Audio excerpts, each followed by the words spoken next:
Hey guys, it's Kiki and today I'm going to be showing you guys how to improve your handwriting.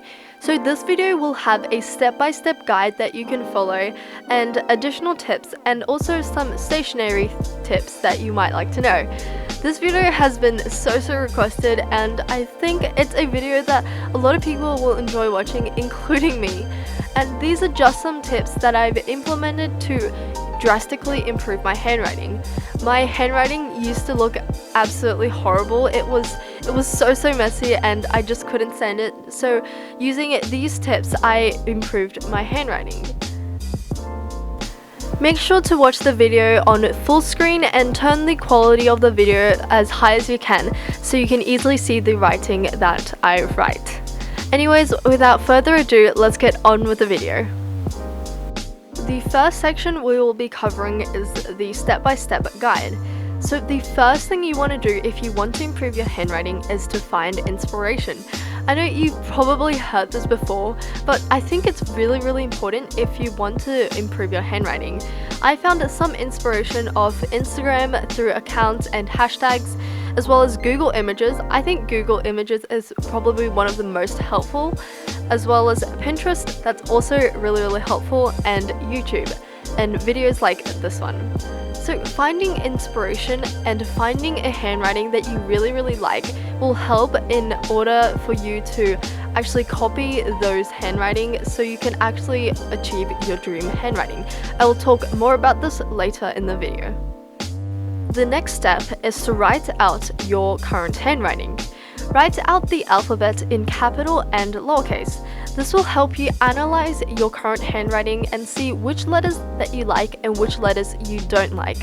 This will not only help you see the letters that you don't like, but knowing the letters that you actually like is also really beneficial. And knowing which letters that you don't want to change will help you stick to the handwriting that you like. The next step to improving your handwriting is to write out your dream handwriting. This can be done using the inspiration you found earlier. You can either copy off somebody's handwriting or you can just make it up on your own. You can write down the letter as many times as you need to actually write down your dream handwriting.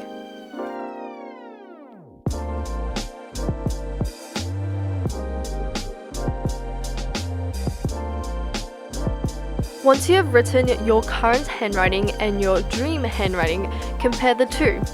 Go in with a pen and circle the letters you would like to change. For example, I want to change my lowercase a, my lowercase b, and my lowercase d. So I circled the lowercase a, b, and d in my current handwriting as well as my dream handwriting, so I can really compare it and see what it both looks like. The fifth step is to write out your dream handwriting again. You're probably thinking, I've already done this, but this time it's going to be different. You want to look at the letters that you circled, and this is really helpful in really getting that dream handwriting down because you will be able to notice which letters that you're really focusing on. This is super important, and I would recommend doing this more than just once, and you'll find that writing neatly will become a lot easier.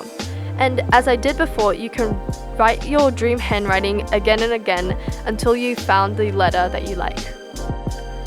The sixth step is to practice. Now, don't click away. I know you've heard this before, but practicing is so essential if you want to improve your handwriting, and you will eventually be able to write neatly even without thinking about it. So practicing is definitely going to be worth your time if you want to write neatly all the time.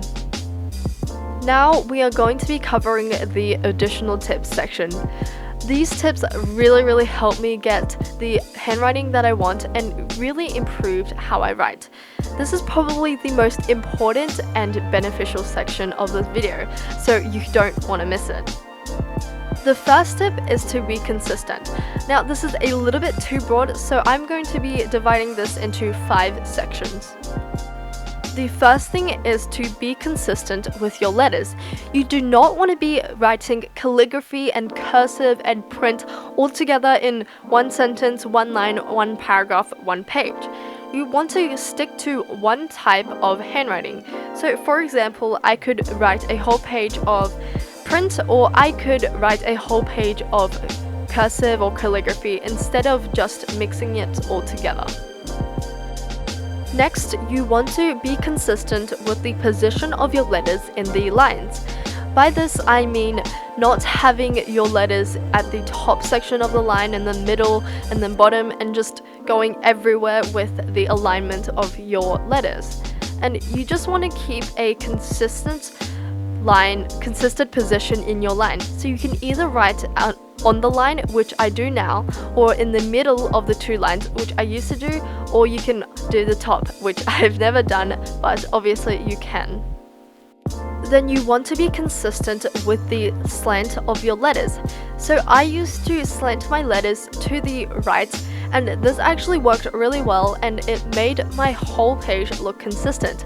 But you don't want to be slanting every single letter to every different direction, and you just want to keep it consistent. You can obviously just go in a forward direction without any slant, or you can slant it to either side, but make sure to keep it consistent. Next, you want to be consistent with the size of your letters.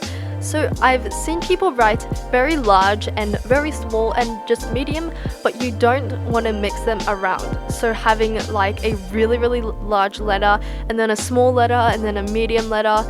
Obviously in this I'm exaggerating all of this, but you should get the gist of what I'm talking about. So you want to keep the size of your letters consistent, so you can just write small or large or whatever size that works for you.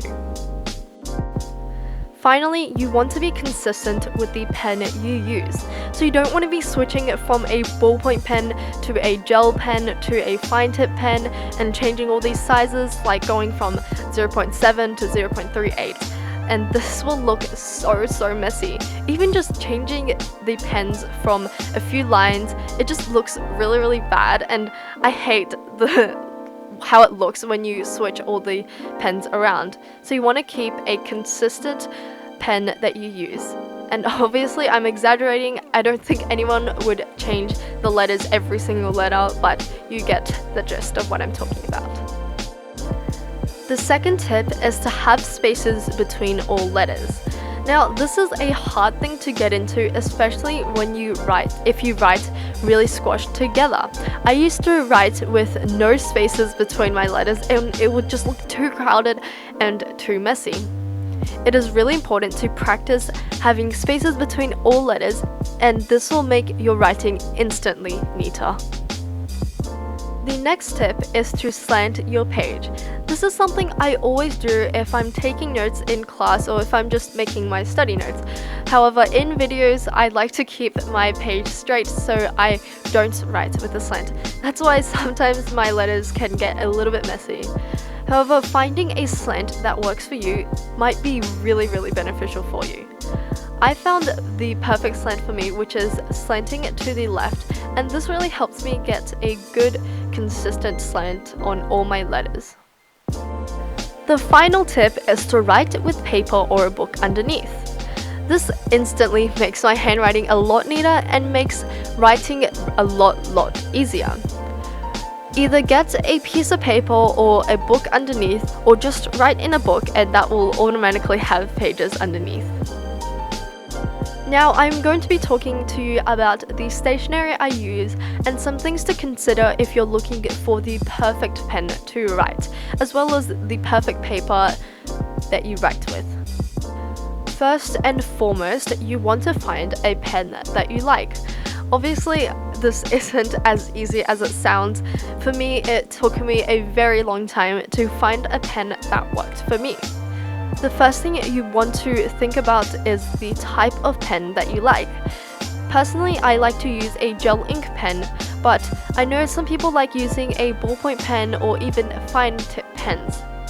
Then you want to think about the nib size.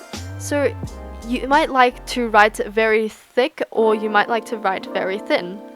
For me, I like to write 0.5 as it doesn't smudge, but it is not too thin. There are many types of pens and nib sizes out there, so definitely experiment with the pens that you like and you will eventually find your dream pen. If you want to learn more about stationery and pens, I will link the playlist of all the videos that I've done on stationery up in the cards. If you're looking for a pen to start and you're looking for some recommendation, I will show you guys my favorite pens. So my most favorite pen is the Pentel Energel in the size 0.5. Depending on where you live, this might get a little pricey, but it is definitely worth it. It is a gel ink pen and it glides so smoothly, but it does not smudge, unlike most gel ink pens. Then for a less pricey and more affordable option, my favorite pen is the Muji Gel Ink pen in the size 0.5. I believe that there are a lot of Muji pens out there, so you can probably find this pen. It is pretty cheap and it is affordable and it is so smooth. The only downside to this is that it does smudge, so I would not recommend it to lefties or anyone who likes to highlight a lot. Now, finding the paper that works for you is just as important as finding a pen that works for you. You want to think about the type of paper that you like. So there are different types like lined paper, dotted paper, grid paper, and you can even use blank paper. I personally like to use lined paper or grid paper, but you can experiment and see which one works for you. Then you want to think about the space in the paper. So for example, with grid paper or lined paper, there might be 0.5 millimeters or 0.7 millimeters in most lined paper.